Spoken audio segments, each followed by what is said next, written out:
Hello everyone, আবার একটা Gazra making নিয়ে এলাম, যেটা রিয়েল রিসেপশন ব্রাইডের ছিল। আমরা সকালবেলা বেরিয়ে পড়ি ব্রাইডের বাড়ির উদ্দেশ্যে। তো যাওয়ার পথে মার্কেট থেকে আমরা এই ফুলগুলো কিনে নিয়ে যাই। তো ফুলগুলোর নাম আই থিঙ্ক একটা ডেজি ফুল আর একটা কসমস, আমি ক্লিয়ারভাবে জানি না নামটা।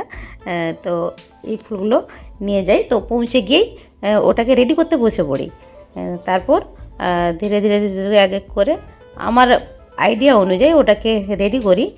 অ্যাকচুয়ালি পুরো ভিডিওটা যদিও আমি মেকিংয়ের নেওয়া হয়েছে কিছু কিছু করে, বাট সেট আপ যে করেছি ওর হেয়ারে যখন দিয়েছি ওটাকে নিয়ে হয়ে ওঠেনি। এই দেখো পুরোপুরি বানানো কমপ্লিট হয়ে গেছে। তোমরা বলো এটা কেমন হয়েছে। যদিও আমি মেকিংটা শিখিনি, বাট আমার আইডিয়া নিয়ে আমার মতো করে আমি এটাকে বানিয়েছি। তো thank you so much. Next ব্রাইডের বুকিং চলছে, বুকিং করতে পারো তোমরা।